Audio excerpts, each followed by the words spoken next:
On this morning's Health Watch, the decision facing Congresswoman Gabrielle Giffords. Giffords had been in rehab since January after being shot in an assassination attempt, and on Wednesday, she left her Houston facility to watch her husband, Mark Kelly, command Friday's liftoff of the shuttle Endeavor.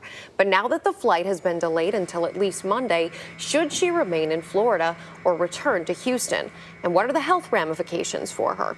Here with some insight is neurologist Dr. Jonathan Fellus. Great to have you with us, Dr. Fellus. And let's say this does last until at least Monday. Are there any risks to her health to being in Florida as opposed to back in rehab? It's a bit of a judgment call, but a few days really shouldn't make a big difference. She's got her nurse with her, probably a therapist, and they're going to be watching for signs of how she's doing. Will she be going through rehab in Florida, or is it a different routine than what she has in Houston? Well, you know, really it's an opportunity. It's really a therapeutic outing to test out some of her skills that she's gained in rehab. It's likely she has at least one therapist with her, or they've brought a therapist locally in to work with her. She's going to be working on the skills that she learned, and she probably wouldn't go for 3 days without therapy.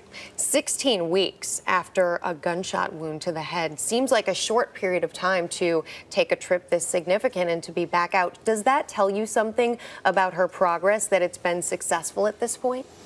It does say that she's certainly stable enough to fly, that she's not in any imminent danger medically or neurologically, but they are going to be watching for signs if she has any setback or starts to slip, if she gets overstimulated, if she gets tired. They're going to watch for those signs, but it's a good sign overall. Speaking of setbacks, there have been reports, obviously, that she's been frustrated by the fact that this launch isn't taking place. Is there an emotional toll, or is there any connection between the emotional and the physical to one's recovery? Well, you're right that people with brain injury sometimes have trouble controlling their emotions. It can be an overreaction. She's going to be frustrated, and they're going to do their best to monitor her and make sure that it doesn't get to the point, her frustration, that it causes a setback. It is important to have a rhythm, a routine, and a structure for people who are recovering from brain injury, but this shouldn't be a big setback. If the launch fails to go on Monday and takes even longer, an extended period, what would your recommendation be? Should she be returning to Houston, to her rehab facility there? Again, it's a judgment call. I would say if it's a few days, not a big difference. If we start to go a week, if it's going to be a week to 10 days, it may be best to have her back in that controlled environment.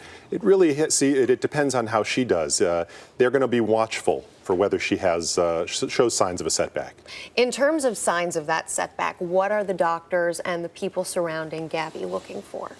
Well, they're looking to see if she can't handle all the new stimulation coming at her, if she has less success compared to what she was doing back at the rehab facility. If she gets tired easily, if she gets irritable, they're looking at her mood, her behavior, her thought process, how she's processing all the environmental stimuli.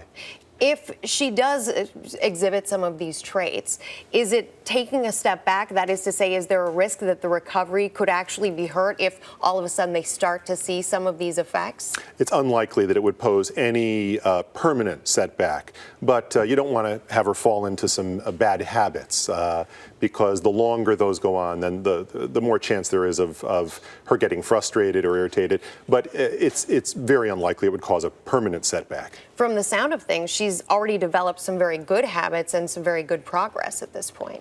Well, she's absolutely had the greatest therapy and most intense therapy. I'm sure it's a pleasure to work with someone such as she, who is so gung-ho and self-motivated. She has had great progress. She's got a long road to go. Dr. Fellus, we appreciate you being with us as always. Thank you for having me.